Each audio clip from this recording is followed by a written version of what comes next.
Erasmus+, to je v bistvu ena ful dobra zadeva. En ful dober program, višja perspektiva, nekaj zelo fajnega za mlade. Pozitivno je ziher to, da sem dobil malo na samozavesti.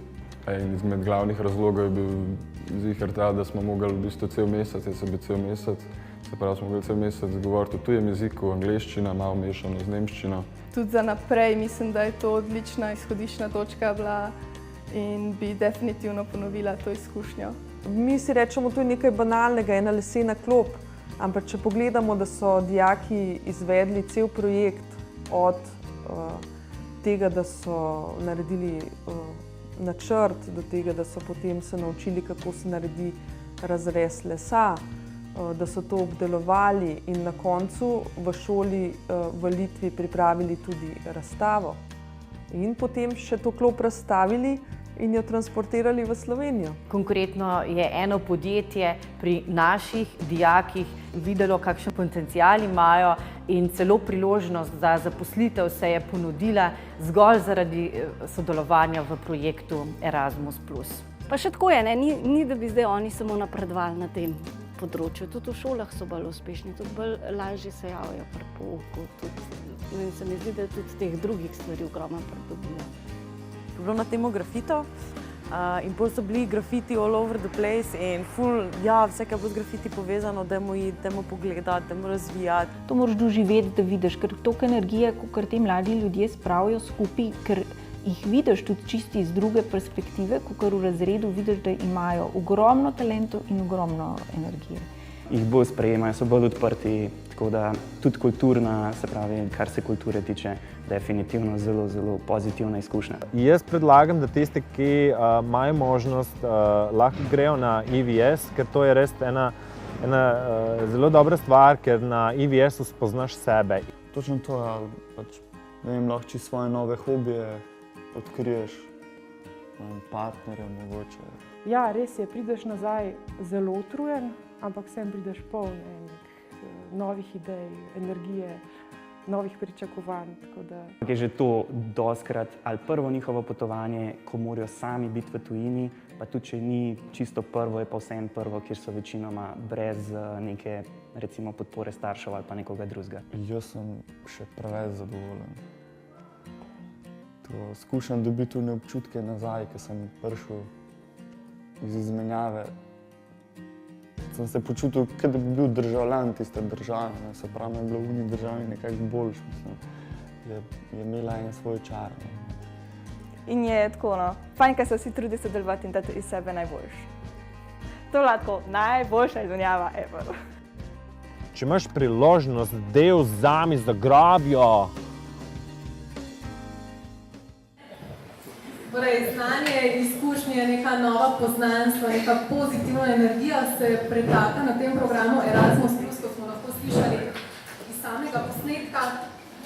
Pa bomo videli, ali se z vsem tem strinjajo tudi gostje drugega panela, oziroma kje pa oni vidijo možnosti za še izboljšavo samega programa, da bo teh pozitivnih izkušenj in pa seveda učinkov in izkupička samega programa Erasmus+ še več. Tokrat so z nami evropska poslanka Romana Tomc, magistrica Andreja Čufer z Ministrstva za izobraževanje, znanost in šport, dr. Boro Štrumbelj, direktor direktorata za šport na ministrstvu, Katja Cerjak, vodja službe za mednarodno sodelovanje Univerze v Ljubljani, Tin Kampl, predsednik Mladinskega sveta Slovenije, dr. Marjan Pogačnik, direktor Biotehniškega centra Naklo, in pa tukaj ob meni tudi magister Andrej Sotošek, direktor Andragoškega centra Slovenije. Pa bom seveda besedo prepustila kar gostom. Gospa Tomc, nekaj ste o samem programu spregovorili že v okviru prvega panela. Za nekoliko bolj poglobljeno analizo vaših videnj pa vas prosim sedaj. Izvolite. Hvala lepa. Jaz sem vendarle vse tukaj za mizo sedečih rekla najbolj teoretik, glede na to, da sem poslanka v Evropskem parlamentu, pa vendarle sem se v svoji pretekli karieri zelo pogosto srečevala z Erasmus programom, z Erasmus udeleženci, tako da nekaj izkušenj imam. Pa dovolite, da najprej z vidika sedanje funkcije povem, kaj je najbolj pomembno in zakaj je Erasmus program v bistvu tako zelo pomemben in ključen. Mi se v odboru za zaposlovanje, kot sem že prej omenila, še vedno najbolj ukvarjamo s tem, kako bi v Evropi zmanjšali brezposelnost, predvsem brezposelnost mladih. In seveda za zmanjšanje brezposelnosti ni potrebno samo to, da imamo gospodarsko rast, ki generira nova delovna mesta. Potrebno je tudi to, da imamo primerno usposobljene ljudi, ki lahko ta delovna mesta zasedajo. Zato je zelo, zelo pomembno, da so naši izobraževalni programi prilagojeni tistemu, kar trg dela potrebuje. Iz izkušenj vem, da je eden izmed najbolj žalostnih pogledov na mladega človeka, ki se je recimo izobraževal dolga leta, potem pa na koncu ugotovil, da je pravzaprav nezaposljiv. Jaz mislim, da se s tem dela ne samo velika nacionalna škoda, ker seveda za tega človeka, ki ga izobražujemo v javnih programih, porabljamo tudi denar, ampak se dela čisto osebna individualna škoda, ker seveda to za našo oziroma za psiho tistega mladega človeka ni dobro. Erasmus programi v tem smislu pomenijo neko nadgradnjo. Jaz mislim, da bi morali biti tudi v teh programih morali upoštevati to dejstvo, da je potrebno predvsem spodbujati tiste, ki potem dajajo večjo možnost za zaposljivost. Ampak Erasmus program ni samo priložnost, da nekdo, recimo, mi smo imeli tako osebno izkušnjo doma, en letnik naredi v tujini izobraževanja, ampak je tudi in po moje še bolj pomembno, da osebnostno v tem času zraste bolj, kot je prej zrasto 1 ali pa 2 leti. Ker res je, prvič gre v tujino, prvič se sreča s tem, da se mora sam znajti. Seveda dobi neprecenljive izkušnje, tudi znanje, predvsem pa neprecenljive izkušnje. Kaj bi bilo dobro za izboljšanje, čisto tako jaz vidim iz konkretnih primerov. Niso vsi programi kompatibilni, niso vsi potem tudi v Sloveniji priznani. Recimo, taka je čisto moja konkretna izkušnja. Nekateri izpiti, ne glede na to, da gre študent tja z obljubo, da če bo naredil letnik, mu bodo vsi izpiti priznani, v Sloveniji vendarle temu ni tako. Mislim, da je tukaj še prostor za izboljšanje, predvsem pa vidim prostor za izboljšanje strateškega vidika, da se ta program razširi. Do zdaj je najbolj razširjen med študenti, razširi naj se tudi na dijake. Komisar je prej omenil, da imamo 1% samo tistih, ki v Evropi mladih, ki v Evropi izkoristijo to priložnost. 1% je izjemno malo, čeprav, če gledamo absolutne številke, so to velike številke, mislim, da bi si morali dati za cilj 20%. Vasi, kje ga imamo, najbrž je to v današnjih časih, ko je vsaka stvar nekomu naložiti in zaukazati, skoraj da prepovedano, ampak jaz mislim, da bi mora začeti razmišljati tudi v smeri, da nekateri visokošolski programi imajo obvezno izmenjavo in pridobivanje izkušenj v tujini. Verjemite mi, to bi bila neprecenljiva izkušnja za mlade ljudi in bi bili na koncu veliko bolj zaposljivi.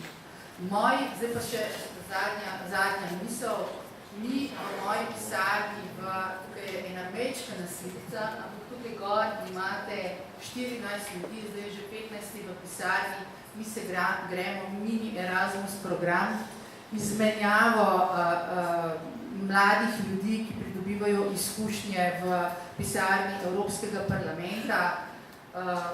Tijana, Ljoša, Andreja, Ilona, Janez, Maja, Matevž, to so vsi, ki so se prijavili na razpis, ki je seveda tudi javno objavljen za opravljanje stažiranja in skoraj vsi skoraj vsi, predvsem pa vsi moji asistenti, imajo izkušnje iz Erasmusa.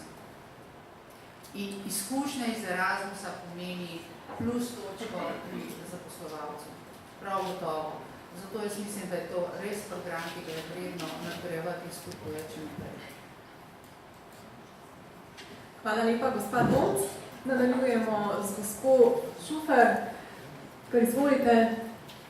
Hvala lepa. Mene govoriti o Erasmus programu pravzaprav govoriti o neki časovni premici, ki se je začela v 90-ih letih s programi, kot so Sokrates, Comenius, Grundtvig in Erasmus. Postopno so se združevali in v letu 2006, ko sem jaz vstopila tudi v igro na Ministrstvo za izobraževanje in šport še takrat, so se pravzaprav prvič združili pod enotno strego vseživljenjskega programa. In že takrat smo pravzaprav z ljudmi iz nacionalne agencije, ki so bili in bile, v glavne, ker so bile glavne ženske, moje velike učiteljice takrat v prvih korakih, pravzaprav razmišljali o tem, kako povečati prepoznavnost, kako vključiti pač te programe mobilnosti na področju izobraževanja in usposabljanja, smo takrat rekli, v nacionalne prioritete.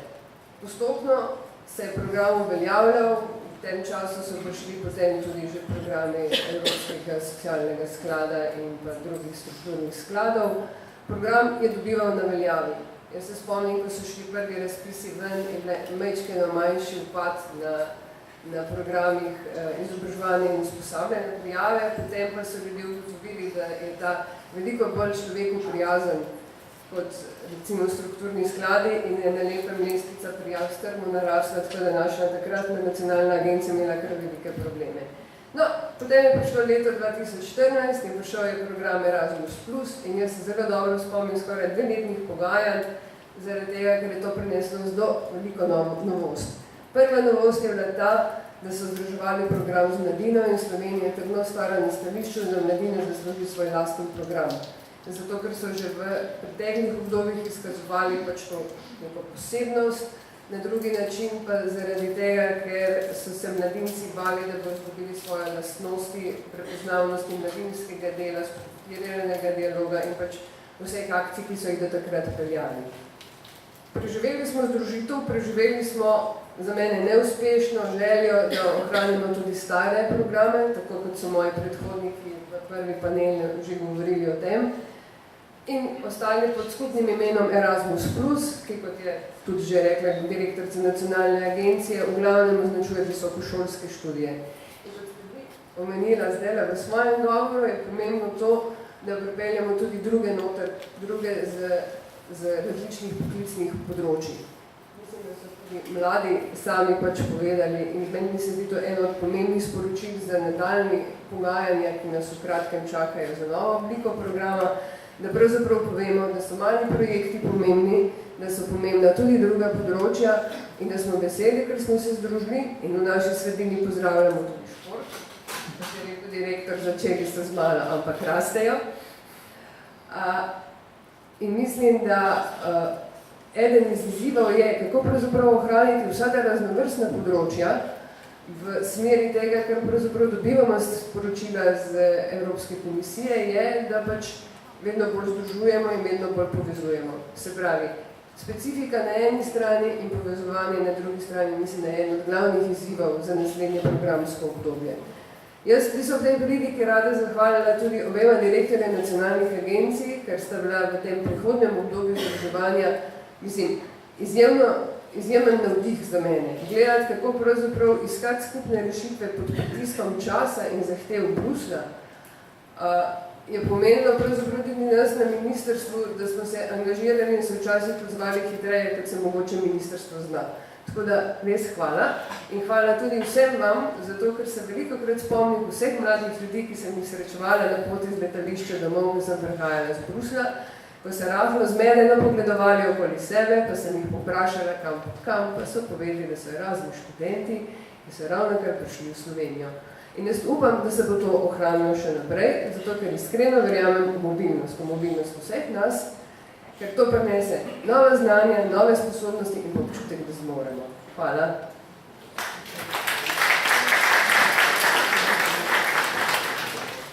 Hvala lepa, mi pa se torej vsebinsko selimo na Erasmus Plus in področje športa. Gospod Štrumvel, izvolite. Hvala, lepo zdrav vsem. Na področju športa, malo je že Andreja povedala, smo neke vrste 3,5 leta stari malčki. Še pred kratkim smo bili dojenčki, ampak ta dojenček je začel zelo lepo rast. Če gledamo z vidika sredstev, je bilo prepoznano tudi strani Evropskega parlamenta in tisti, ki so za to zadolženi, smo tako rekoč podvojili proračun. Zakaj? Zato, ker ta malček oziroma dojenček, ko je nastal, je v bistvu bil nekaj novega. In vsi so se učili najprej, katera področja zasedati in kako zasedati področja. In dejansko v športu se je pokazalo to kot izrazito pomembno. Šport v Evropi, v svetu je v težavah in ta projekt Erasmus plus šport rešuje nekatere temeljne probleme športa. Rešuje preko tega, da financira projekte, ki niso komercialne narave, ki skrbijo za integriteto športa, ki skrbijo za šport za vse. To so projekti, ki so sicer zapostavljeni. In mislim, da je to tudi glede na odziv, moram povedati, da govorim zdaj tudi z perspektive bivšega evalvatorja projektov, nažalost zdaj položaj mi tega ne dovoljuje več zaradi konflikta interesov in prav je tako, vendar je to v bistvu zelo vsebinsko bogat projekt, ki je začel prvič združevati, bi rekel, tudi športna društva, športne deležnike z različnih področij za izboljšanje športa. Šel je ven iz, bi rekel, profesionalnega športa, ki gre svojo pot, mnogokrat deviantno, vendar preko programa omogoča boljši, lepši šport za vse Evropejce, za vse nas. Spodbuja sodelovanje 5 držav, da je to projekt v evoluciji kaže, da so se pojavila tudi majhna partnerska sodelovanja, ker so izkušnje, se veste, ko dojenček raste in ko ni več plenice, zmeri bolj učimo in zmeri boljše rešitve najdemo. In tudi tukaj se je pokazala potreba po majhnih projektih in dejansko zdaj so tudi 3 partnerji dovolj, da se nekaj naredi. In spodbuja neprofitne športne dogodke. Seveda imamo tudi veliko izzivov. Rekli smo, da smo še v fazi evolucije. Kam bo šel projekt naprej, je v bistvu izziv za vse nas, ki v bistvu lahko pri tem pomagamo. Bom pa kar povedal primer. Verjetno lahko dvignete roko tisti, ki veste, da je to ta teden Evropski teden mobilnosti. Koliko vas ve, da je ta teden Evropski teden športa? No, jaz tukaj imamo vid in vidimo, da je, vsi vemo za Evropski teden mobilnosti, za Evropski teden športa ne. Zakaj? Ker je to lani bil prvič izveden, ker je bil izveden čez cel mesec, čeprav je Evropski teden, vendar je za drugo leto že predvideno, da bo cela Evropa lahko imela v istem terminu. Skratka, učimo se, smo v fazi evolucije in pravzaprav odzivi in mislim, da gre vse v relativno pravo smer, ki bo preprečevala sedečega človeka. Padlo je na plodna tla. Mnogo programov, ki jih ni bilo, ker ni bilo spodbujenega tega sodelovanja, se je začelo razvijati. Razvoj Romov. V migrantsko krizo, zdaj imamo migrantsko krizo, šport je že prepoznan kot bi rekel, dejavnik univerzalnega jezika, ki lahko spodbuja neko sodelovanje. Vsi se učimo v Evropi in primer, da so v eni uri otroci predšolski različnih narodnosti bili sposobni se samo organizirati in začeti igrati igro, ne da bi poznali jezike med njimi, je fantastičen primer. In v bistvu, kar je dobro, je, da je politika, da so ustrezni organi prepoznali to moč športa, ki je pomembna še z drugega vidika, to pa je ta evropska identiteta, ki jo iščemo. Univerzalnost športa je tista, ki se kaže kot možnost. Ideje, ki smo jih tudi že dali, tudi z vidika Slovenci, da bi imeli recimo evropski tek, ki bi začel ob isti uri po celi Evropi, so projekt, ki bi ga lahko preko tega projekta implementirali. Vsi Evropejci bi tekli. Govorimo o krizi identitete. Šport je sredstvo, bi rekel, univerzalno in prav je, da je prepoznano in da se to razvija naprej. Hkrati se te temeljne podstrukture od integritete športa razvijajo, zmeri pridejo nove ideje. Kje so izzivi? Da ne bom predolg. Kot evalvator sem imel pogled v projekte in tudi sem lahko videl, kateri pod navednicami moji projekti, ki smo jih izbrali, kako so se razvijali. Financira se od 396 projektov, recimo da vsak 5. do 10. Mislim, je precej razpon glede na področje. Ko sem želel dobiti rezultate odličnih projektov, nisem mogel priti do njih.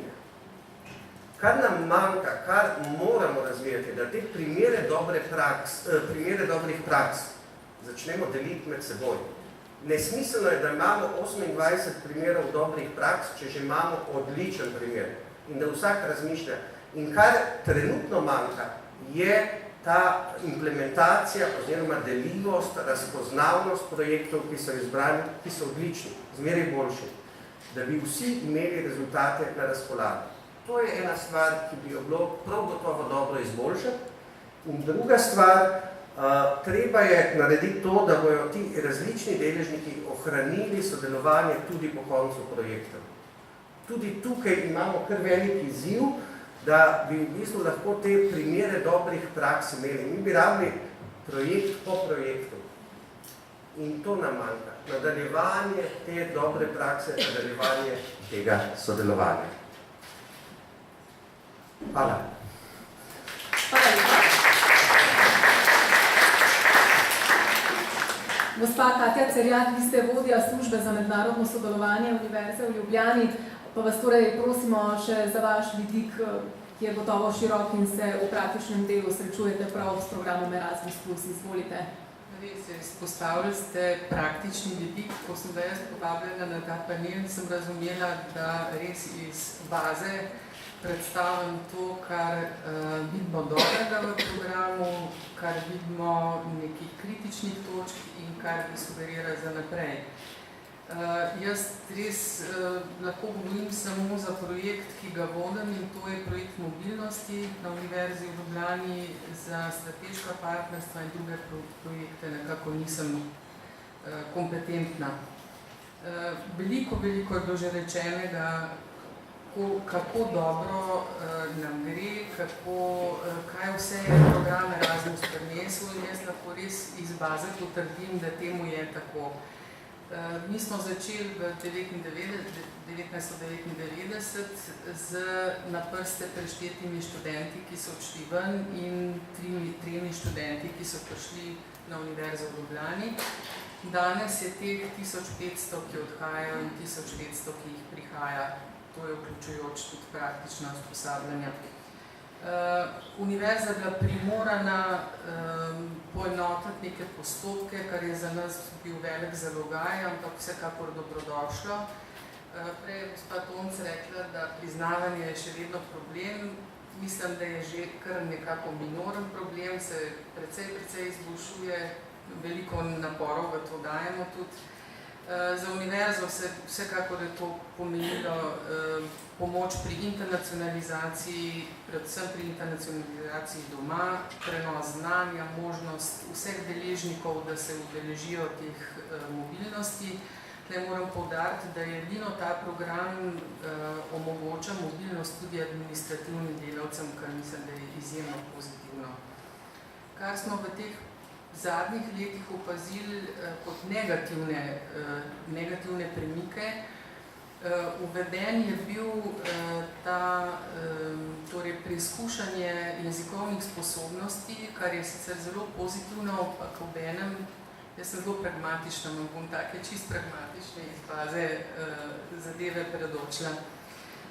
Ukinil se pa je obenem poučevanje, to se pravi ta intenzivni tečaj jezikov, ki jih je vsaka država za sebe predstavljala.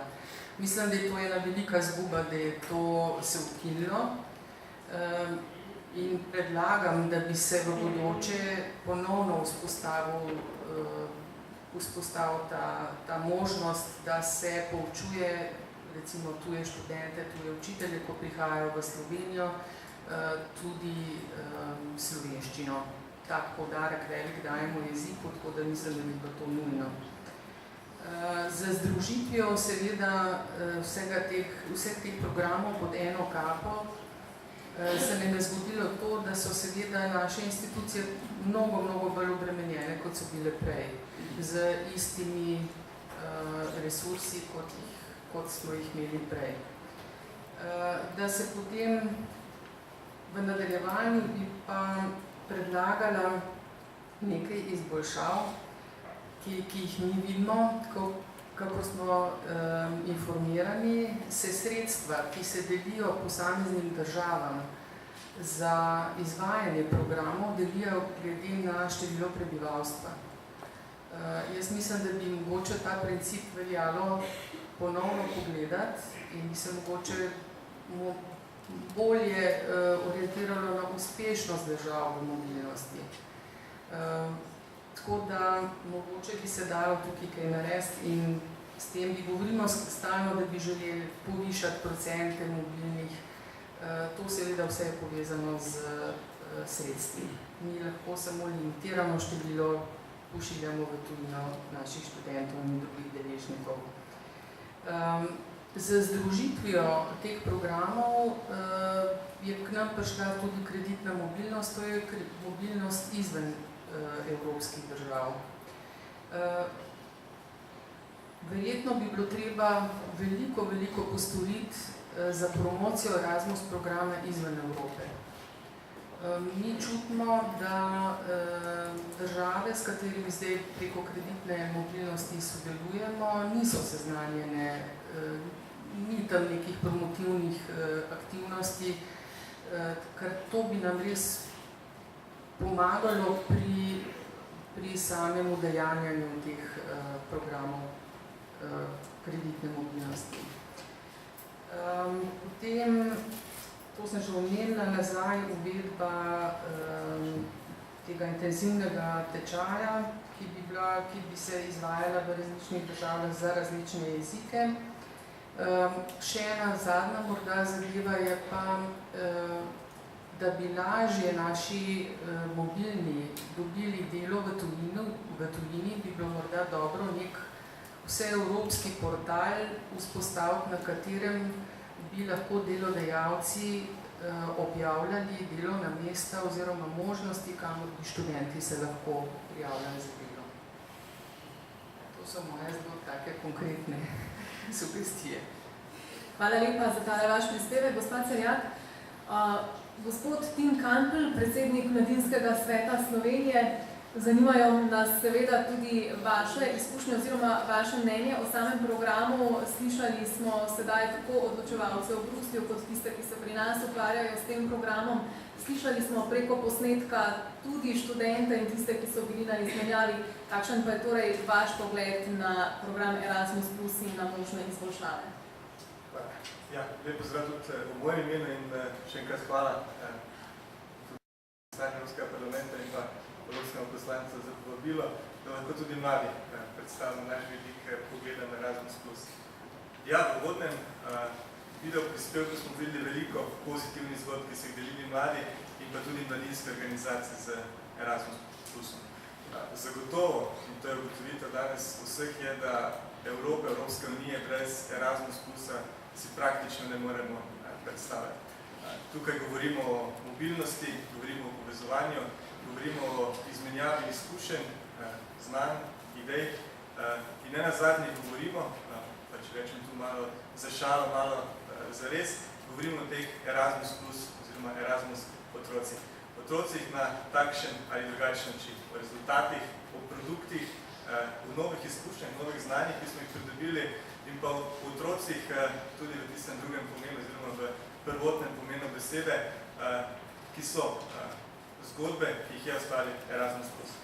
Govorimo torej o ustvarjanju oziroma graditvi evropske identitete, o ustvarjanju prostora vključevanja, prostora povezovanja in pa prostora, kjer imamo vsi enake možnosti, da te potencijale in pa ideje tudi uresničimo. Če se vrnem nazaj na mladinske organizacije in pa na mlade, nam Erasmus Plus nudi številne priložnosti. Priložnosti za razvijanje novih idej, oziroma novih programov, novih orodij, hkrati pa tudi za nadgradnjo že obstoječih. Vendar pa se pri tem skozi to vizijo ne smemo ustaviti, oziroma moramo gledati širše, hkrati pa si moramo tu pa na nek način naliti tudi čistega vina in hkrati dati to kot apel ne samo lastnim organizacijam, ampak tudi države kot taki, da evropskih sredstev, tudi sredstev skozi Erasmus Plus, ne izkorišča kot neko potuho za nerazvijanje tega področja doma, da se nam ne dogaja tisto, kar se pa v Sloveniji nam dogaja, in tukaj govorimo bolj na primeru Slovenije, da dejansko mladinske organizacije večino, oziroma je velik del sredstev, ki jih dobimo, pridobimo iz evropskih sredstev in premalo iz integralnega proračuna. Kot že rečeno, evropska sredstva bi morala biti tista sredstva za zaganjanje novih projektov, za razširjanje projektov izven naših meja ali za nadgradnje že razvitih programov in pa orodij. Če se dotaknem izkušenj, ki jih imam sam osebno in pa naša organizacija, pa bom zdaj najprej govoril v lastnem imenu, na kak način sem jaz prišel v ta mladinski sektor, oziroma ravno skozi zgodbe takrat še programa Mladi v akciji, da sem se v bistvu bil vržen v bazen, sam soočil z mladinskimi projekti. Sam začel ustvarjati programe za mlade in bil tisto ustvarjalec. To je tisto, kar bi moralo biti bistvo programov financiranja skozi Mladi v akciji oziroma Erasmus Plus. Torej programi, projekti Mladi za mlade, da se mladi opolnomočijo, da stopijo v ta bazen, da so, lahko rečemo, v nekem učnem poligonu, da razvijajo tiste svoje kompetence, ki jih je danes omenil tudi že Evropski komisar. Torej tiste kompetence, s katerimi bodo lažje nastopili na trgu dela in bi konkurenčni napram ostalim iskalcem prve zaposlitve. Če pa se vrnem na izkušnje Mladinskega sveta Slovenije, uporabljamo programe Erasmus Plusa, predhodno Mladi v akciji, predvsem za zagon novih programov, novih orodij, oziroma za nadgradnjo že obstoječih. Če pogledamo trenutno stanje, oziroma trenutne programe, ki jih imamo na Mladinskem svetu Slovenije, s katerimi smo ukrepili skozi evropska sredstva, tukaj govorimo predvsem o področju priznavanja neformalnega izobraževanja, o razvoju izobraževalnih modulov za socialno podjetništvo in pa ne nazadnje za krepitev in pa razvoj samega procesa strukturiranega dialoga v Sloveniji na lokalni, nacionalni in potem tudi razširjanje teh rezultatov na evropski ravni.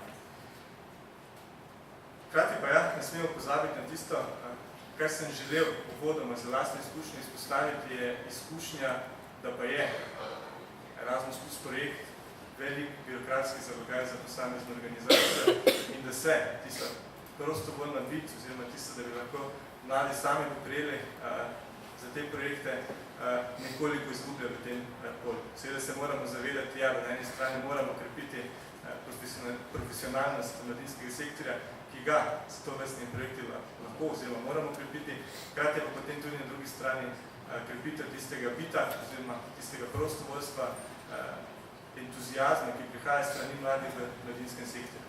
Zagotovo ta prepad, ki je nastal zahtevna materija, s katero ne moremo tako enoročno oziroma samo z enega vidika operirati, vendar jo moramo pri nadaljnih razvojih in tisto, kar je na nek način nakazal že Evropski komisar, da se soočajo z debirokratizacijo samega programa Erasmus Plus, ki bo zmanjšal ta zalogaj oziroma te zmogljivostne kapacitete pri mladinskih organizacijah. Da pa ne bom ostal samo na izkušnjah oziroma kritiki programu, želim na nek način podati tudi priporočila oziroma predloge, na kak način sam Erasmus Plus program na področju mladine razvijati tudi v prihodnje. Zagotovo je, to smo danes že ugotovili, področje mladine tisto, ki je bilo na nek način potisnjeno v samo polje Erasmus Plus oziroma v ta enotni program in je, predhodnica je o tem govorila, bila neka bojazen na strani mladinskega sektorja, da se bomo v tem velikem bazenu izgubili. In tukaj je ta pozitivna izkušnja, ki bi jo želel izpostaviti, predvsem to, da smo v Sloveniji ohranili samostojno nacionalno agencijo za področje mladine, ker je ravno ona, ki prepozna sektor, ki zna prepoznati potencijale sektorja, tista, ki potem te programe tudi potrjuje oziroma spodbuja. Zato bi to izkušnjo, ki jo imamo v Sloveniji na nek način, predal tudi ostalim evropskim državam, da razmislijo o tovrstnem modelu. Sporedno s tem, potem, kar se tiče krepitve mladinskega področja, je, da naj se ohranja vseeno brand oziroma znamka Mladi v akciji, ki je v mladinskem sektorju prepoznana in s tem tudi daje posebno identiteto sektorja. Da se ne bomo izgubili v velikem polju Erasmus Plusa, ki je, kot smo rekli, pozitiven, ampak dajmo vseeno ohraniti te mladinskosti oziroma ta močno sporočilnost, da moramo vlagati v mlade, v mladinske organizacije, ki bomo v prihodnje lahko gradili mlade posameznike, ki bodo znali prevzemati odgovornost za vodenje najpomembnejših funkcij oziroma ne samo v družbi, kjerkoli se bodo srečevali. Zato je pomembno na področju vsebinskih prioritet, ki jih imamo v Erasmus Plusu, predvsem na področju mladine, da ohranimo oziroma ostanemo na teh core biznisa mladinskega sektorja oziroma na področjih, ki so primarne za mladinski sektor. To pomeni opolnomočenje mladih, spodbujanje mladih za aktivno soudeležbo v družbi in soudeležbo v odločevalskih procesih. Da se nam ne bo dogajalo oziroma ne smemo pristati na to, da z vsakoletnimi prioritetami oziroma večletnimi prioritetami polje mladinskosti oziroma mladinskih programov pošiljamo iz enega vogala v drugega, iz različnih področij, od zaposlovanja do radikalizacije in podobno, zgolj zato, ker so države ali Evropska unija zamudile priložnost, da bi ta vprašanja, ta področja nastavili preventivno in da ne bo postal program Erasmus Plus v eni točki potem samo orodje oziroma kot orodje za popravljanje teh napak, ki so jih države in Evropska unija storila. Še eno področje, ki bi se ga želel dotakniti, je delo nacionalnih agencij. Tukaj je potrebno spostaviti nek sistem povezovanja nacionalnih agencij, ki bo sledil temu, da bodo nacionalne agencije imele skupne kakovostne standarde, da bo to po državah čim bolj uravnoteženo, da se nam ne bo dogajalo, da govorimo o realnosti vzhodnih držav, odnosno zahodnih, v popolnoma drugačnih gabaritih. Podobne stvari, oziroma podobne gibanje se naša nacionalna agencija v Sloveniji že spušča, tudi na raziskovalnem področju in te primere je potrebno samo še nadgrajevati in pa razširjati tudi na sistemski oziroma na višje evropske ravni. In če se na koncu dotaknem še tistih malo bolj tehničnih zadev, ki jih je potrebno izboljšati oziroma vidimo priložnost za izboljšanje samega programa Erasmus Plus, je zagotovo neka transparentnost, ki mora biti prisotna, pa ne, da je sedaj ni, ampak predvsem skozi leta v leto vse spreminjajo programski vodniki, da bo tudi že na prvi pogled vidno tiste spremembe, da se ne bomo rabili posamezniki in organizacije vsakoletno prebijati skozi celotni vodnik, ampak da bomo tiste spremembe, ki so opazili na prvi pogled, da bomo šli v smeri debirokratizacije samega procesa oziroma samih programov in pa na koncu, da sledimo oziroma da omogočamo vključevanje tudi v tistim iz bolj oddaljenih področij. Če gledamo v praksi, imamo pavšal za mobilnost v 100 do 1000 km praktično enak, kar je pri organizaciji projektov oziroma posameznih projektnih aktivnosti zelo velik oziroma včasih kar velik finančni izziv, na kak način zagotoviti vse enako participacijo. In pa kot vizija za prihodnje, pa bi se tu res dotaknil besed gospe evropske poslanke, gospe Tomčeve, da moramo, sicer danes res govorimo o visokih številkah vključenih mladih v Erasmus Plus, ampak na končni nasumi govorimo o 1% in vizija vseh nas, oziroma cilj vseh nas mora biti, da te odstotke spravimo na čim višji nivo. Če tu govorimo o 20%, prav, ampak mislim, da lahko govorimo tudi o višjih, oziroma si postavimo še više, bolj ambiciozne cilje, tudi preko delitve oziroma širitve dobrih praks, ki nastajajo skozi te programe, skozi posameznike, ki bodo ne samo v javnosti, oziroma ne samo pri mladinskih oziroma organizacijah vključenih v programe, ampak tudi v širši javnosti prepoznavnost programe se bo še krepila. Hvala lepa, gospod Kampel, izčrpen povzetek je bil tole. Pa gremo sedaj v biotehnički center Naklo. Pravzaprav tam se zelo iz prve roke in zelo konkretno srečuje sodelujete s programom Erasmus+. Dr. Marjan Pogačnik, izvolite. Lep pozdrav tudi v mojem imenu. Jaz bom nadaljeval od kolegice z univerze. Mi imamo, tukaj govorimo o srednješolskem izobraževanju, tukaj je tudi gimnazija, zraven in višješolskem izobraževanju, ki pa ni v sklopu univerze, ampak je v sklopu posebnega zakona. Lahko povem te naše izkušnje. Mi smo prvi Erasmus projekt Leonardo da Vinci naredili v 98. leta, ko smo naredili z Francozi in Portugalci en projekt. In to nas je spodbudilo, da smo razmišljali, kako naprej. In v letu 2010 smo ustanovili projektno pisarno okvirnega podjetniškega izobraževalnega centra, kjer smo se aktivno ukvarjali tudi ne samo z Erasmus projekti, ampak tudi z drugimi projekti. To, kar so sogovorniki rekli, to vse drži. To je za te dijake in študente zelo pomembno. Tudi mi nimamo skoraj 99,5% zelo dobrimi izkušnjami. Tudi seveda tukaj pride tudi do kakšne zaposlitve, čeprav se s tem ne vem, če se bi hvalil.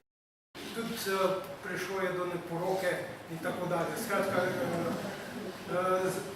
mladi se povežejo med sabo in ta povezava se mi zdi zelo pomembna. No, v glavnem pa mi izvajamo mobilnost dijakov in študentov v okviru praktičnega izobraževanja. Na univerzi je večji poudarek na samem izobraževanju in pa v okviru praktičnega dela. In tukaj bi poudaril, da je zelo pomembno, da so dobri delodajalci, dobre ustanove oziroma tudi sodelujemo v okviru visokošolskih organizacij na področju višje strokovne šole. Skratka, tukaj so težave, če nimaš dobre delodajalce oziroma dobre partnerje. Večkrat se naredi tako imenovani, se vemo, kateri partnerji so bolj ali manj zanesljivi in če zelo dobro ne poznaš, potem se velikokrat zgodi, da na koncu, ko je treba projekt oddati, da ostaneš potem na suhem. Skratka, izvajamo pa mobilnost, pa strateška partnerstva, kar se tiče v okviru Erasmusa. In čisto en tak praktičen primer, mi smo na področju floristike, 3-letnega izobraževanja, smo imenovali Florcert, mednarodni izpit, kjer se različne evropske države, kjer smo se različne evropske države poenotili pri znanju. In zdaj seveda naši dijaki, ki ta Florcert naredijo, potem dobivajo ponudbe, dva sta že vzela ponudbo, sta zaposlena že eden v Avstriji, eden v Nemčiji. Skratka, te zadeve se dogajajo potem tudi na teh področjih. Drugo, kar delamo, recimo tudi primer Egipta, kjer skušamo narediti en skupni program, kjer so tudi v okviru Erasmus sredstev izmenjav. Skratka, jaz bi lahko vse dobro tukaj rekel in te povezave so zelo pomembne. Zadnji Erasmus Plus se mi zdi, da je prinesel več administrativnega dela, tako mi dekleta, mi imamo 5 zaposlenih v projektni pisarni in velikokrat malo postopajo, da je tega z novim programom več.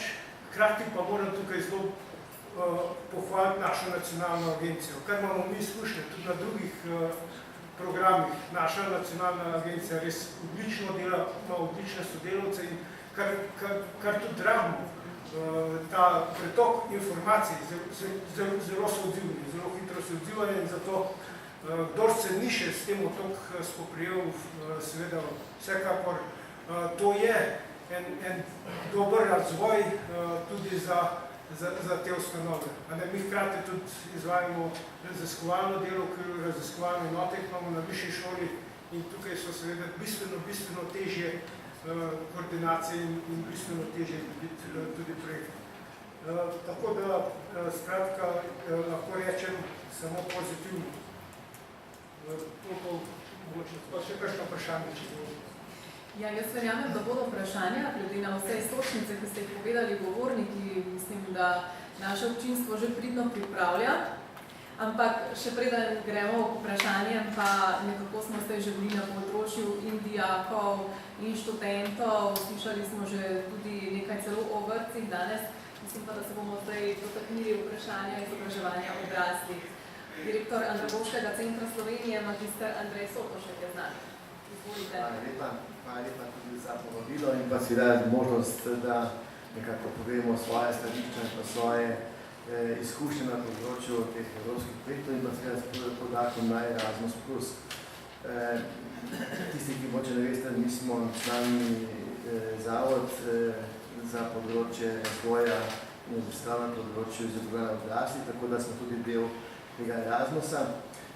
Imamo isto zgodbo, kot so kolegi povedali pred mano, se pravi mladi in pa šport. Mi smo v prejšnjih obdobjih svoj program, to je Grundig.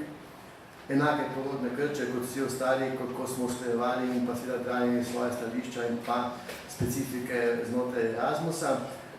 Moram reči, da pa so izkušnje v glavnem pozitivne. In v praksi kaže, da so te nekako smo tiste ključne stvari ubranili. Imamo pa izkušnje tako direktne kot inštitucija, kot zavod, saj smo upeti sami v 6 različnih projektov Erasmusa, tako na področju K2 in K3, pa tudi eno neposredno potrditev. In pa seveda tudi skozi naše razvojno vzgojno delo nekako sledimo tudi izkušnjam in pa delu na področju teh projektov skozi izvajalsko omrežje, kjer dobimo tudi povratne informacije, kako naši izvajalci delajo in se vključujejo v te različne projekte Erasmusa. Lahko rečem, da smo na tem področju vsebinsko dosegli tisto tudi nekako upetost v teh področjih tudi v Erasmusu. In tudi nekako pomembni so ti učinki širitve tako raziskovalcev, kot tudi dodatnih znanj na področju razvoja raziskav z kolegi v tujini, v drugih državah. Hkrati tudi nekako ta možnost primera dobrih praks in pa mednarodna promocija rezultatov in pa primerov lastne in pa seveda drugih praks, drugih partnerjev.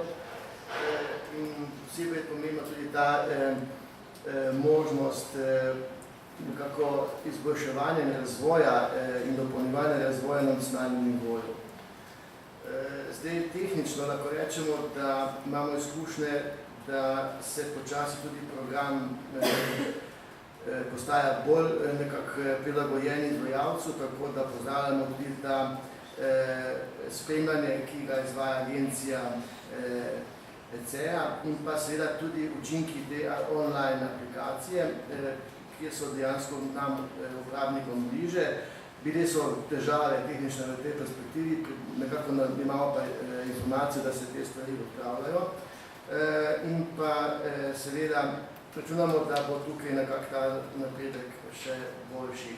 Zdaj seveda tudi finančno lahko rečemo, da je pomembno, da so določeni nakazila vnaprej zlasti pomembna za projektni menedžment, da je smiselna možna sinergija tudi z lastnimi sredstvi in seveda nekako tudi v razvojnem smislu nadgradnja tudi drugih virov. Zelo pomembno je tudi ta standardni strošek na enoto, ki ga pokrivajo projekti.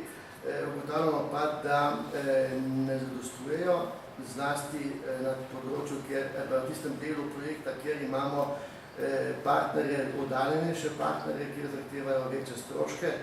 Zdaj, mislimo na recimo Skandinavije, kaj podobnega, kjer dejansko potrebujemo lastna sredstva. Vsekakor je potrebno moče pri teh izzivih za naprej. Tukaj je zdaj poudarek v diseminaciji rezultatov bolj na tem spletnih medijih, Facebooku. Naši raziskovalci, razvojniki ugotavljajo, da je pomembno tudi ta sinergija med partnerji, dolgoročnejša sinergija in pa seveda tudi nekako tam premečene razlik med posameznimi okolji, partnerji in seveda tukaj je potrebno tudi dodatni stik, tudi če je potrebno dodatni sestanki, dodatne delavnice, kjer dejansko te stvari se usklajujejo. Predlogi za naprej, seveda se zelo strinjamo in tudi podpiramo to, kar so tudi moje predhodnice že poudarili, kolegica Alenka Flander in pa Andreja Čufer, da bi bilo potrebno razmišljati o nekako uravnoteženejši razdelitvi sredstev tudi na druge ciljne skupine, tu smo, mislim, predvsem tudi odrasli, ker potreb je več in so dejansko zelo hitro, zapomnjene. Hkrati bi moče opoziti tudi na to, v starem programu Grundi, ki je bila možna mobilnost tudi učečih se. Zdaj se podarjajo predvsem mobilnosti posameznih strokovnjakov, organizacij in se tukaj skozi te naše evropske dokumente nekako vedno podarjamo, da nič brez nas, se pravi v imenu učečih se pravi mi nekako razmišljamo o njih, brez njih. Tu se mi zdi, da je bilo smiselno mogoče tudi dati poudarek, da lahko mobilnosti tudi vključimo te učeče se odrasle in iz tega vidika, da tudi se spreminja tudi vse struktura družbe in seveda tudi odrasli so potrebni tudi teh mednarodnih izkušenj, izmenjav, socialnih veščin, v katerem koli namenu ali izobraževalnem ali zaposlitvenem in če je tu možno kakšen premik, bi bilo to zelo dobrodošlo. Hvala lepa razpravljavcem za vsa ta izčrpna mnenja, ker so z nami delili svoje izkušnje, mnenja in poglede. Sedaj pa smo torej na tisti točki konference, ko bo priložnost za vaša vprašanja. Ker smo seveda, kot vedno, časovno omejeni, bomo samo določili pravila igre in sicer bomo v naslednjih 5 minutah pobrali čim več, čim bolj konkretnih, čim krajših vprašanj. Nato bomo dali pa našim gostom priložnost, da poiščejo odgovore na nje.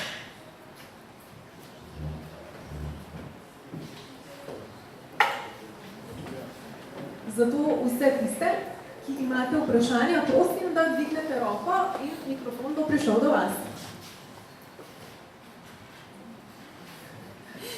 Ja. Kdo bo torej prvi, a ne? Tukaj se vedno zaplete. Kar pogumno z besedo na dan.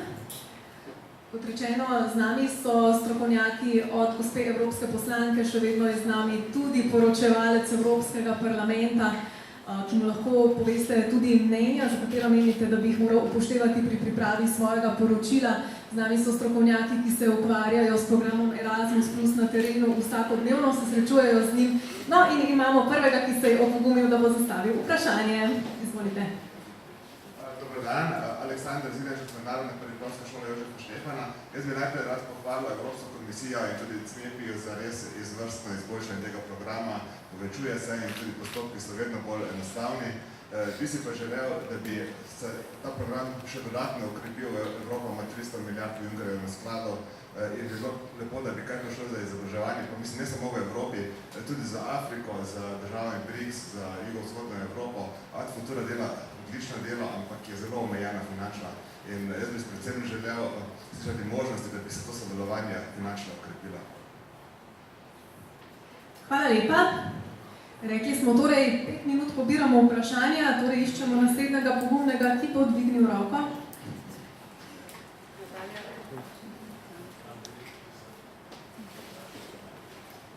Hvala za besedo, Matej Cepin z Socialne akademije. Dve stvari. Najprej, kot en del profila mojega je biti mladinski delavec. Z mladimi je kazalnik kakovosti, da pripelješ prijavo od začetka do konca, skupaj s pisanjem ciljev, namenov in tako naprej. In to je vsekakor zelo težko. Po drugi strani so pa usposabljanja, ki jih agencije ponujajo, kar na visoki ravni. Zelo malokrat je pa priložnost, da se mladi usposabljajo čistih osnovah projektnega dela in podobnih stvari po Evropi. Več je nekih usposabljanj na višjih ravneh. To bi bila ena stvar, mogoče kako to premostiti. In, naj bo ta prva. Mogoče, še to. Državljanstvo proti zaposlovanje. Danes mi je bilo zanimivo, ko je gospod komisar veliko govoril o identiteti, o državljanstvu. Po drugi strani pa se mi zdi, da se program vendarle usmerja v nova delovna mesta, v zaposlovanje. Meni se zdi, da obstajajo mnoga področja, kjer ta dva cilja lahko sobivata, recimo socialno podjetništvo in podobne stvari, ampak velikokrat sta si pa nasprotujoča. Pri zaposlovanju veliko delamo na nekih trših veščinah, pri državljanstvu pa na pripadnosti, identiteti. In zelo težko je sestaviti dober program, kjer bi oboje dvoje skupaj bilo. In čutim premalo državljanskega naboja v tem programu v zadnjih letih. Hvala lepa.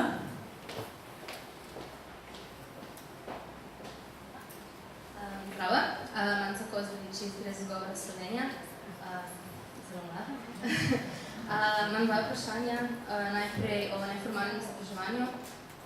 Se mi zdi, da ves čas ste govorili, mislim, vsi vedno govorimo, kako je neformalno izobraževanje pomembno, ampak vsi vemo, da če nimaš stopnje, oziroma če nimaš pravi izobrazbe, ti neformalno izobraževanje dostikrat niti ne pomaga. Pa lahko v nekih mladinskih organizacijah, v mladinskem centru pridobiš dosti kompetenc, ki potem ti veliko ljudi sploh ne upošteva, da ti ne da nekega pomena temu. Zato me pa zanima, če imate mogoče v planu narediti nek večji korak, mogoče več povezav, več dela na temo, da se neformalno izobraževanje res prizna. Druga stvar pa, kot zdaj sem zaključila srednjo šolo in dostikrat sem dobila komentar, tudi če sem organizirala kakšen Erasmus Plus projekt ali pa sem šla v tujino, dostikrat se je zgodilo, da mi na primer profesori niso sploh pustili, da bi šla.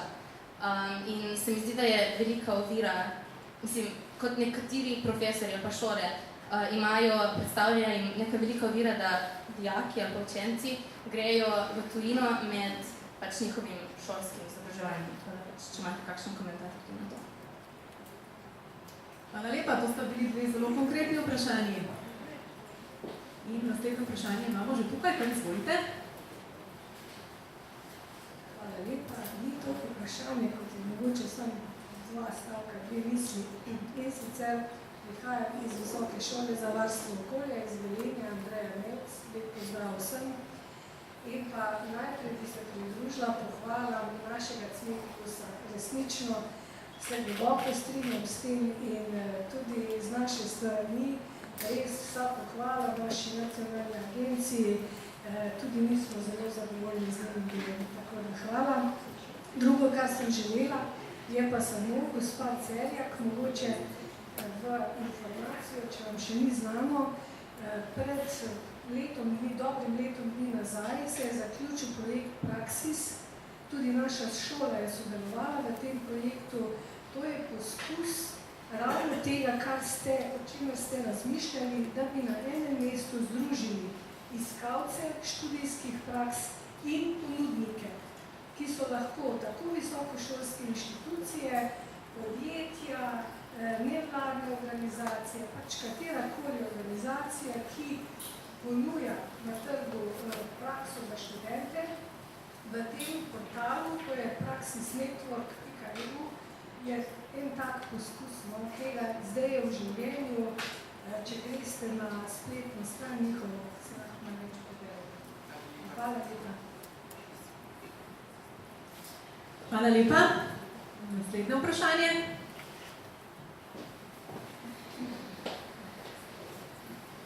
Pozdravljeni, Sonja Markec, Zavod za novodobno izobraževanje. Naš zavod se v 2008 ukvarja z projekti mobilnosti za prakse in v času prejšnjega programa smo v okviru Leonarda delali predvsem na projektih mobilnosti za brezposelne osebe, se pravi mlade, ki so bili brezposelni. Delali smo tudi projekte za zaposlene in v sklopu Grundvika smo delali projekte za starejše prostovoljce. To so v bistvu vse ciljne skupine, ki jih trenutno v Erasmusu Plus ni več.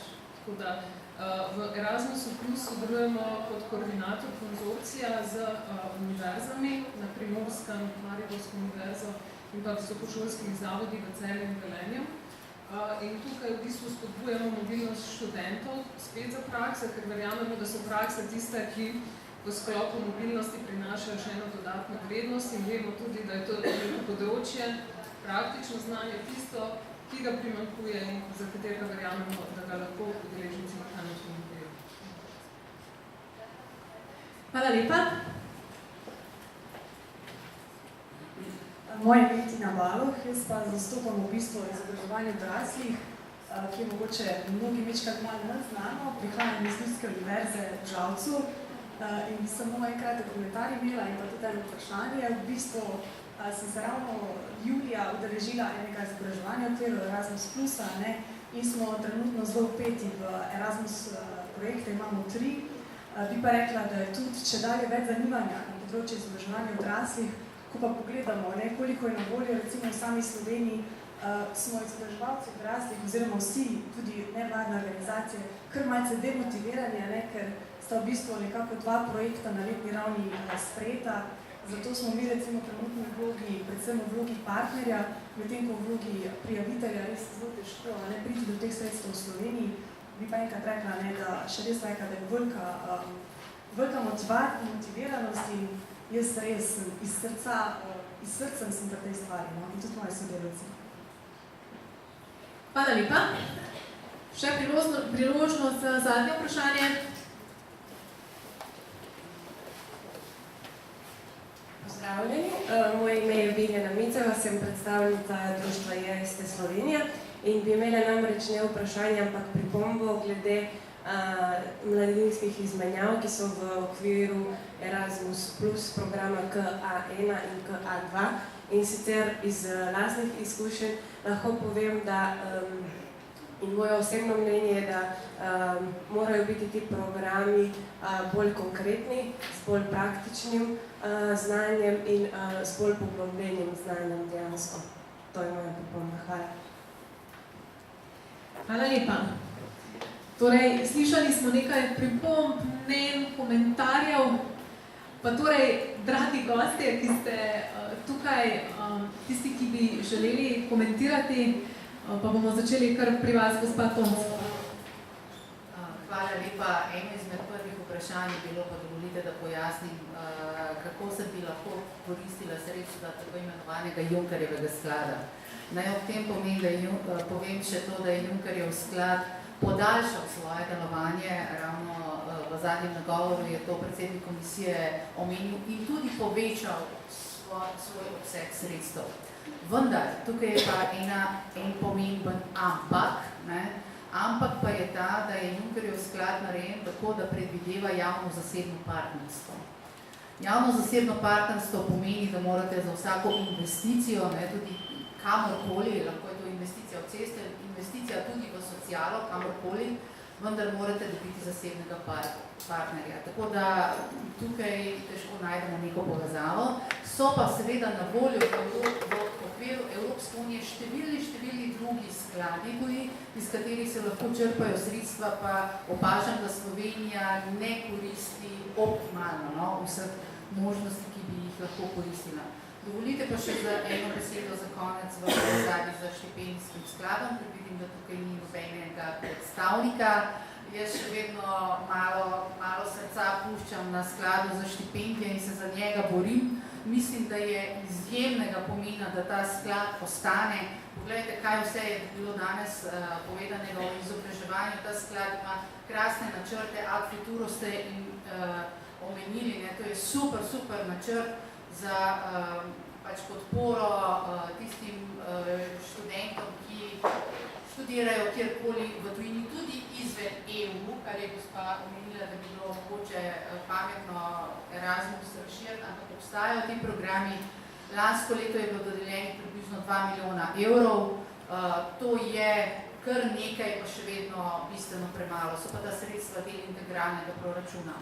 In na tem mestu tudi pozovem, žal ni več ministrice, pa tudi ta ministrica, ki je bila z nami, ni pristojna za to, sklad za štipendije potihom ukinjajo, ga združujejo z skladom, invalidskim skladom, preživninskim skladom. Poglejte, prav je, da se državna in javna uprava racionalizirata, vendar na račun vsebine pa vendarle ne moremo združevati, kar je nezdružljivo. Po tej logiki bi imeli lahko v državi eno agencijo za, papir in za nuklearne odpadke, ne morate združiti vse, kar pač ima ime sklad. Mislim, da se je treba za to boriti, ker posredno s tem seveda gremo tudi v smeri zmanjšanja sredstev in podpore izobraževalnih programov. Prosim, prenesite to naprej, jaz prenašam kar naprej in upam, da bomo imeli tukaj kaj uspeti. Hvala lepa. Gospa Čufer. Mislim, da večina vprašanj je na nas letela. Tako da bom poskušala povzeti, pa če bom kaj pozabila, ker dvigate roko, pa me odgovorite. Ena izmed stvari, o katerih sem govorila, je pravzaprav to, da smo že v času pogajanj za nov program opozarjali na to, da je premalo sredstev za druga področja in da se preveč denarja usmerja pravzaprav na mobilnost. Tako da, hvala za pripombe. Trenutno smo v fazi priprave vmesnega poročila tudi v Sloveniji za obe področji. Boste narejeni posebni analizi, ki bomo potem združili v eno skupno. In jaz mislim, da bomo že v to poročilo dali naš prvo opozorilo. Kot se je rekla, v 2 letih nas čakajo priprave na novo finančno perspektivo in v tem času mislim, da bomo lahko izkristalizirali naše stališča, kaj bomo zagovarjali in kako se bomo povezovali z drugimi državami članicami. Potem ena izmed stvari, ki se mi zdela zelo pomembna, je priznavanje neformalnega izobraževanja. Jaz moram reči, da že iz časov, ko sem bila študentka, ko sem iskala prvo službo, se srečujemo točno s tem. Govorijo nam, hodite okoli, učite se, iščete priložnosti, potem pa pride do konkretnega problema in vsi vemo, da pravzaprav res šteje samo formalna izobrazba. Ne moramo reči, da ne. Je pa tudi res, da se tega zavedamo in da iščemo rešitve znotraj programov in da podpiramo tudi nove iniciative. Jaz bi na tem mestu omenila eno, ker smo jo nekaj časa veselo lansirali, pa jo bomo ponovno, in to je Opening Up Slovenija iniciativa, ki pravzaprav prinaša nove priložnosti znotraj tega. Predstavnik je tukaj, potem se lahko vrnete za kakšne podrobne informacije, da ne bom zdaj se fokusirala na vse. V vsakem primeru vidimo željo potem, da povezujemo čim več stvari med sabo, zato da pač omogočimo možnosti za iskanje novih, ne bom rekla samo rešitev, ampak odgovore. Zaradi tega, ker se včasih zdi, da se na mlade prelaga prevelika odgovornost za to, da morajo najti rešitev za svoje probleme. Jaz mislim, da smo odrasli tukaj in tisti, ki zavzemamo neke pozicije, zato da pravzaprav z našimi izkušnjami in znanji združimo s tistim, kar imate mladi, in skupaj potem ustvarimo nekaj novega. Meni sicer pogosto rečejo, da sem idealistka, ampak jaz res verjamem v to. Potem vprašanje profesorjev.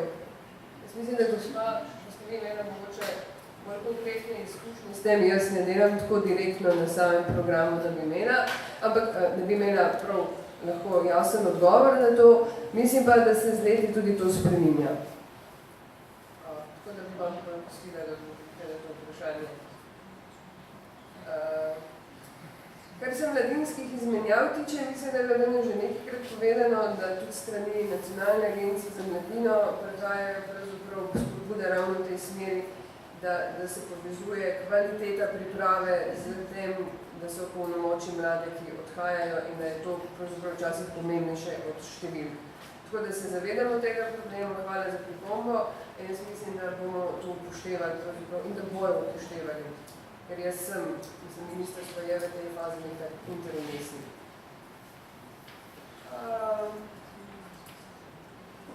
Projektna mobilnost za mlade, to sem vključila pač v ta odgovor, da se zavedamo pač problema, da so manjše akcije, manjši projekti bili zapostavljeni, ali pa vsaj postavljeni na stranski vir v tem projektu. Sredstva. Mislim, da je evropski poslanec dr. Zver danes omenil, da se govori o dodatnih 200 milijonih sredstev, ki ne bi se namenila za Erasmus Plus program. Jaz bi pa rada omenila, da na ministrstvu zelo intenzivno sodelujemo, smo nekaj časa že v sodelovanju z Artkulturo, zdaj pa je bil pravzaprav ravno kar zaključen ESS projekt, ki poskušamo nameniti dodatna sredstva za tiste, ki odhajajo na izmenjave, zato da se pravzaprav omogoči tem, ki so rečeno šibkejši ali socialno deprivilegirani, da tudi se lahko vključijo v sam program. Zavedamo se problema, iščemo rešitve, ampak tako, kot na vseh področjih, koraki so majhni in se poznajo na dolgi rok. Jaz mislim, da sem v glavnem odgovorila na vsa vprašanja. Tu je še vprašanje zaposlovanja versus državljanskega duha. Jaz mislim, da Erasmus Plus je evropski projekt. Jaz mislim, da vsaka država članica gradi na svoje lastni zavesti državljanski, da pa je povezovanje znotraj programa, če sem prav razumela, pravzaprav vezano na krepitev drugih socialnih kompetenc, ki ne bi mladi pridobili. Tako da težko sicer rečem, ampak mislim, da se tudi zadeve med sabo povezujejo, zaradi tega, ker se mi zdi, da človek gre ven, da se okrepi, mislim, zavedanje, kdo je, kam spada, katero kulturno okolje je njegovo in da ga pač združuje z drugimi kulturnimi okolji. Upam, da sem odgovorila na to vprašanje. Mislim, da z moje strani je vse, če sem pozabila, pa me kar pozorila. Hvala.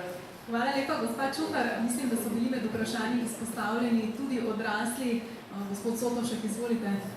Ja, hvala lepa, moče kolegiram Čufarju, samo odbačnem v tem področju, moče dodam še informacijo. Prej je bilo vprašanje, kaj s temi znanji, ki so pridobljena na formalni in neformalni način, na priložnostni način in kako se bo to vrednotila, kako se bo priznavala.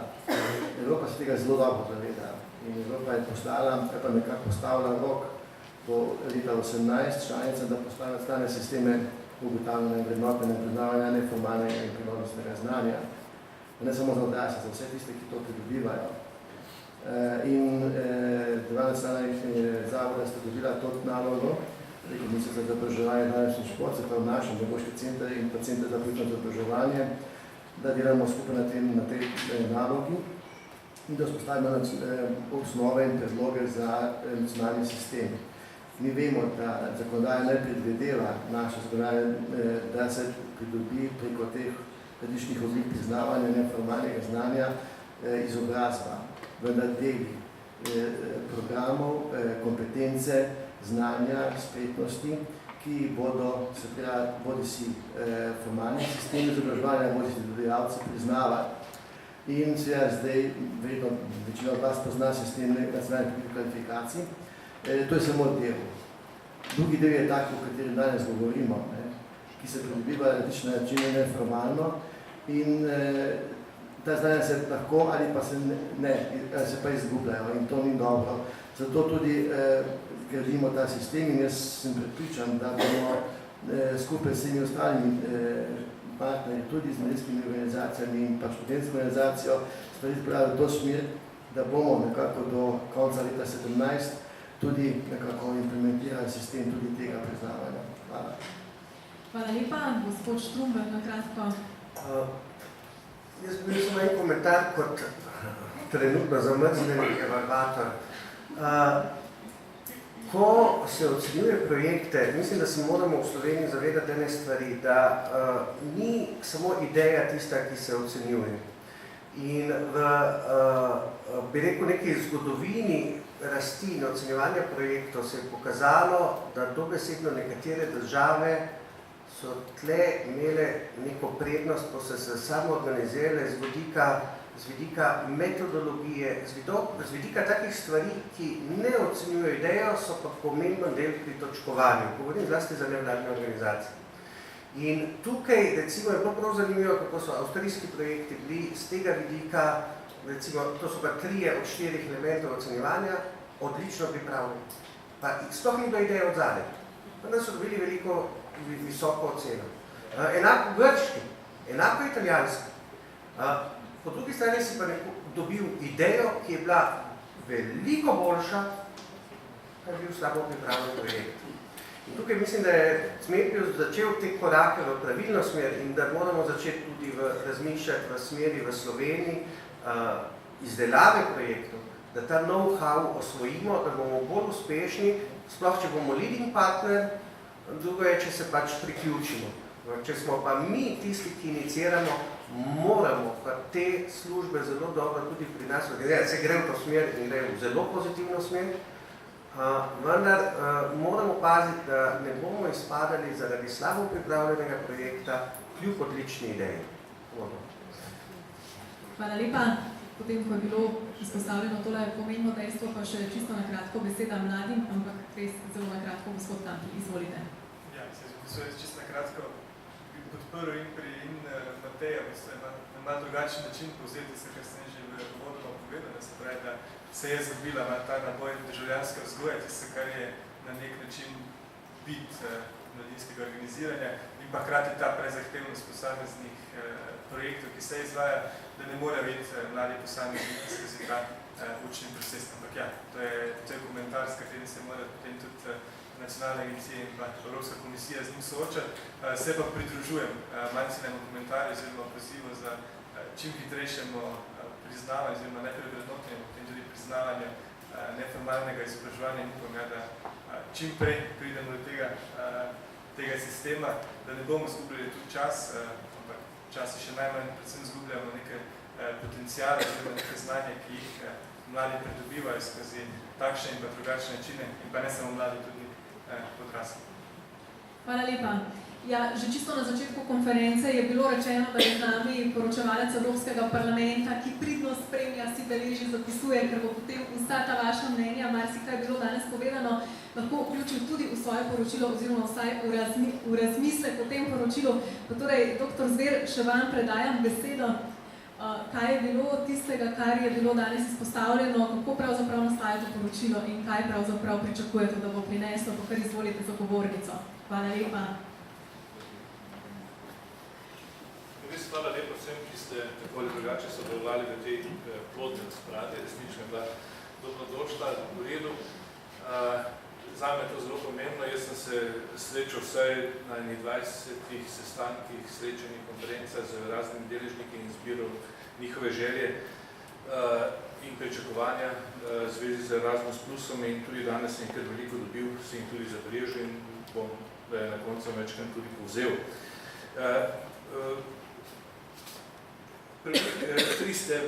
Na treh stebrih temelji Erasmus Plus. Prvi, in o tem smo nam danes govorili, je mobilnost. Takšna ali drugačna, te ali druge vrste. Drugi je sodelovanje med inštitucijami. To smo malo zanemarili, ampak mi smo kar Slovenci ravno na tem področju še bolj primerjalno gledano pridni kot druge države članice. Zlasti šole so zelo dobro vključene v razne oblike izmenjave. Praktično ni srednje šole v Sloveniji, ki doslej ne je bila vključena v kakšno obliko Erasmus Plus dejavnosti. Res, to je več kot pohvalno. Tudi osnovne šole so in če bi gledali recimo strukturo vključevanja v razne oblike Erasmus Plus izmenjav, je pri nas delež študentov Erasmusa nekoliko manjši, kot je povprečje v Evropi, približno polovico klasične stari Erasmus vzame, ostalo pa so druge oblike povezovanja. Ampak tukaj bi še rad poudaril še eno pomembno stvar, ki ste mogoče malo zanemarili, to je, prej me je ravno novinar na to spomnil vprašal, kaj pa ima gospodarstvo od tega. Posredno zelo veliko sem dejal, pa tudi neposredno. Komisija je dala ideje ali pa pobude za dve strateški partnerstvi, to je Skills Alliance pa Knowledge. In vsaj za področje izobraževanja lahko rečem, da je ta ideja naletela na plodna tla, da so začele v komisiji prihajati velike mednarodne podjetja, General Electric, McDonald's, Nestlé in še druga, ki ponujajo na 100.000 vajeniških mest za prakso in tako naprej. To so velike stvari, da lahko recimo, da se tudi gospodarstvo vključuje in se tudi finančno podpira recimo projekte, ki jih razpisuje Evropska komisija. Res je, ni samo biznis, kot je omenil udeleženec tega posveta. Potrebno je tudi poudarjati prenos splošnih kompetenc, kot je aktivno državljanstvo, zlasti na mlade. Tukaj včasih nismo najbolj uspešni. Ravno kar se je končal en razpis na vašem ministrstvu, kjer so zlasti politične podmladke strank praktično izbrisali in niti ena ni dobila nobenega svojega projekta, saj za en projekt vem, da je bil odlično pripravljen. Predvsem bi morali skrbeti ravno za te podmladke, ki bodo nekoč vodili državo, ministrstva, politikov, delali politike in tako dalje. Zdaj se tukaj bi morali imeti razvedane, široke, demokratično usmerjene politike in pa politične elite v prihodnosti. Tako da moramo na tem področju prihodnosti narediti veliko več, kot smo doslej. Še mogoče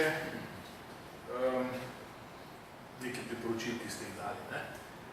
Priporočilo, da je treba starejše bolj vključiti v te programe, je dobro. Morda bodo mladi temu nasprotovali, ampak je v redu. Ne? Tukaj smo zlasti v preteklih letih prejšnjem mandatu veliko govorili, Andreja se bo verjetno spomnila o lifelong learning konceptu. Ne? Ta naš Erasmus je bil oženjen z mnogimi koncepti krovnimi, Sokrates 20 letih, potem je v okviru lifelong learninga, danes je postal sam kroven program. Zagotovo je tukaj še veliko rezerve in prav je, da se tudi starejši bolj vključujejo v takšne ali drugačne oblike mobilnosti. Torej, nekoč je bil podprogram Grundtvig, imel neko svojo vsebnost, bi temu rekli, in je bil kar dobro uspešen in ne bi bilo dobro, da bi ti podprogrami izgubili svojo identiteto znotraj Erasmusa Plusa. Imamo Leonardo da Vinci, Monet, Grundtvig, mladi vakci in podobno. Prav je, da ohranijo tudi svoje ime, čeprav so organizacijsko skupaj pod Erasmus Plusom, zato ker so si ustvarili v nekaj letih tudi svojo identiteto. Drugo tako priporočilo je seveda več denarja. Več denarja bo, to je za to finančno perspektivo že zagotovljeno in hkrati s tem tudi več možnosti za vključitev v tako drugačen oblik, tako drugačen program. Poenostavitev je naslednjo priporočilo, ki mi jo dajete. Res je, že tudi same forme za prošnje, za prijave na projekte so zapletene, zdaj se dela na e-prijavah, kar bi ne pomenilo, da so lažje in tako naprej. Ampak so še pripombe, zlasti od mladih. Slišal sem včeraj, ko smo nas je gostil Biotehnični center Naklo, da zlasti pri tistih mobilnosti, ki so krajšega roka, recimo 2 tedna, težko napišeš na koncu vse tak meritorno dosežke, rezultate, učinke, da upravičiš recimo tista sredstva, ki si jih porabil na tej mobilnosti.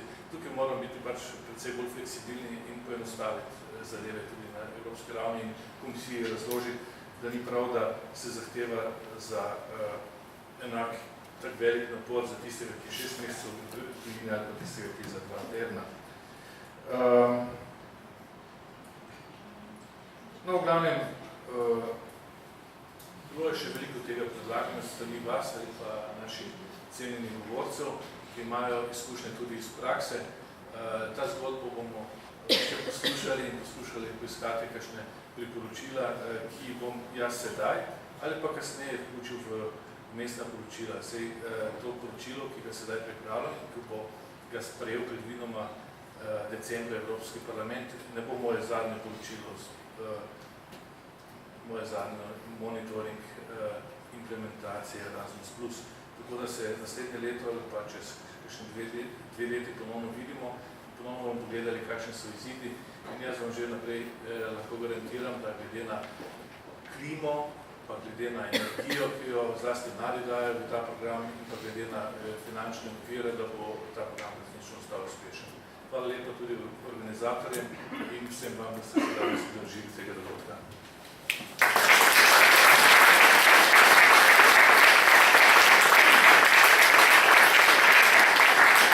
Hvala lepa, dr. Zver, hvala lepa razpravljavcem na drugem panelu, na prvem panelu vsem tistim, ki so vmes zaradi drugih obveznosti nas tudi že morali zapustiti. Jaz vam želim lep dan, sklepno besedo pa predajam organizatorjem informacijski pisarni Evropskega parlamenta v Sloveniji in magistru Klemnu Žumru. Hvala lepa in nasvidenje. Najlepša hvala, samo na kratko, naj se še jaz zahvalim v imenu informacijske pisarne Evropskega parlamenta, predvsem najprej obema evropskima poslancema, ki sta ostala z nami do konca. Mislim, da smo vsi videli, kako angažirana sta, kako angažirani ste evropski poslanki in poslanci na tem področju, da delate za naše skupno dobro v Bruslju, v Strasburgu in da pri tem poslušate tudi nas, tiste, ki v tem primeru se ukvarjajo s tem programom in želite te izkušnje in ideje prenesti v vaše delo in v naslednjo zakonodajo na tem področju. Hvala vsem govorcem, ki ste se odzvali, ki ste se vzeli čas in vsem, ki ste sodelovali v debati. kot je rekel že dr. Zver, je to nekaj, kar se nadaljuje, s čimer bomo še nadaljevali. Odprti smo za vaše predloge, lahko jih tudi kasneje pošljete, sporočite dr. Zveru ali pa naši pisarni in bomo posredovali naprej. Tudi obrazce, ki vam bomo poslali kot evalvacijo današnjega srečanja, boste imeli možnost, da to poveste. Hvala informacijski pisarni, ekipi informacijske pisarne Evropskega parlamenta, ki je bila celotno vključena v današnji dogodek. Zdaj pa vas lepo vabim, da se nam pridružite še zraven na manjšem prigrizku in se še sami med seboj pogovorite in izmenjate svoje izkušnje. Hvala lepa.